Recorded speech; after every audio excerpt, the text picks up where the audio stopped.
Suge Knight recently said he used to be a superstar and now he's just a no-limit soldier. What do you say to that? Nothing. He used to be a CEO, now he's just an inmate. Stab somebody, do those type of crimes, they're not gonna come to prison. One of the reasons they're not gonna come like Snoop. Well, Snoop would never come. I mean, Snoop was on, we beat a murder trial for him, but then he was on probation. Then he got caught with 2 ounces of marijuana. Then he got caught with guns. And each time it's nothing. They're not gonna violate him.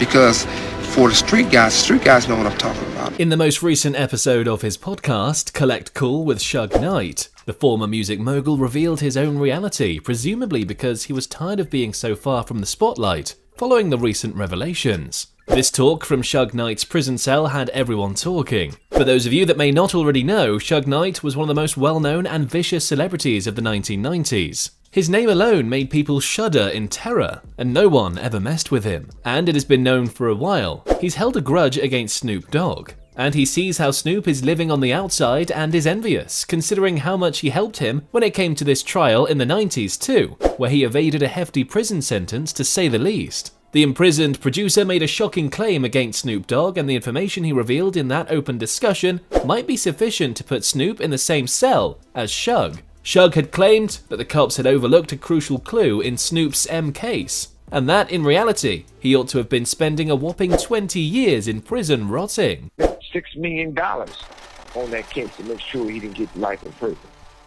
Every day Snoop went to trial, and those guys had to come testify against him. It was 100 Pyrus and Bloods out there standing in front of that courtroom. Those dudes had to walk past.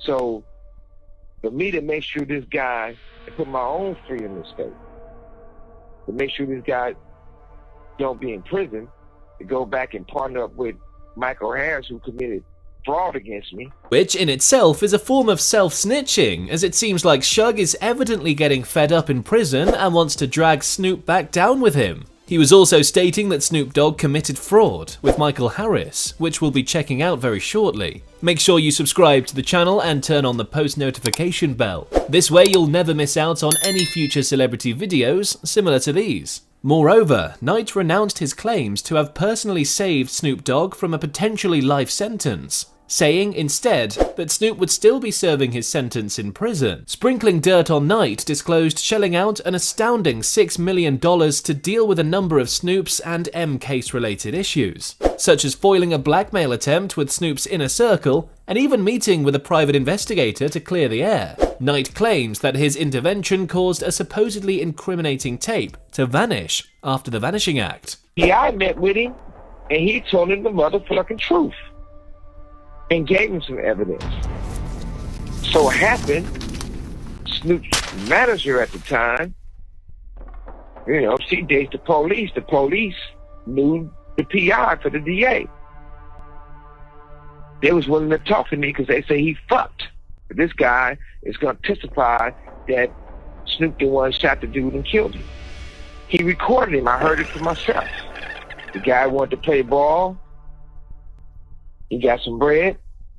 He destroyed the tape. And that's one of the things. However, what prompted Knight to discuss this incident 30 years after endangering his own former artist is that, as you may recall, the rapper recently acquired Suge's label in 2022. It appears that Knight has every reason to assume that the rapper did so through shady deals. In an April 2023 audio release, Knight revealed the truth about Snoop's ownership of the label, connecting it to a purported criminal act involving Snoop and Michael Hario Harris, the label's early finance year, and a convicted kingpin, which we briefly discussed earlier in the video. Go back and partner up with Michael Harris, who committed fraud against me, and the line said they're going to try to take death row. And it's theirs, which is not true, but even if it was, you should both try to get it back to the rightful owner. You didn't represent death row when you was on death row. That's just some bitch-ass shit. Me personally, that's how I feel. It is, man, how I feel. That's facts. So when you look at that, that would get the police hot on me for doing the thing by making sure Snoop didn't get life in prison and let other dudes.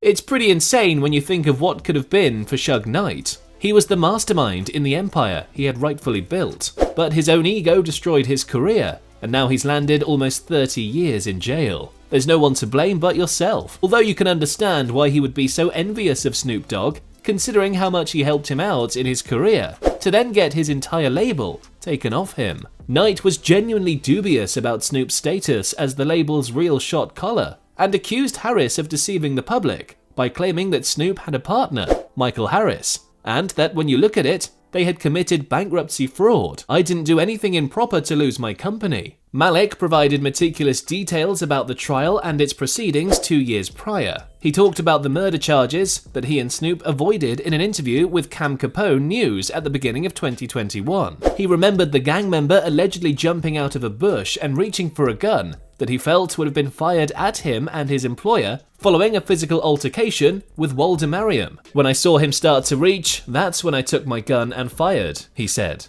There was like a little incline. My hope was I wanted to hit him in the lower part of his body, so as I'm aiming, he's turning, and as I'm aiming here, I fire. When he was turning, he got hit in the hip and in the shoulder blade. Unfortunately, the one that went through his hip went through him and his shoulder. He takes off and he runs. We find out that when he ran, he dropped about 50 yards or 75 yards away. He dropped right there, and that's unfortunately when he died. Lee continued by saying that the gun was taken by the victim's friends, which is why it was missing when the police later showed up at the scene. Before we go any further into the video, what are your guys' honest thoughts on this entire situation? Is it looking Snoop Dogg could face some serious ramifications for his past actions, which Suge Knight has been bringing to light, or will he remain a free man? Comment down below. When Snoop Dogg was recently asked about what is Suge's role in Death Row Records, he seemed to get rather triggered over the question at hand. Hey, how about Death Row? How many relationships you got with Death Row? Everybody.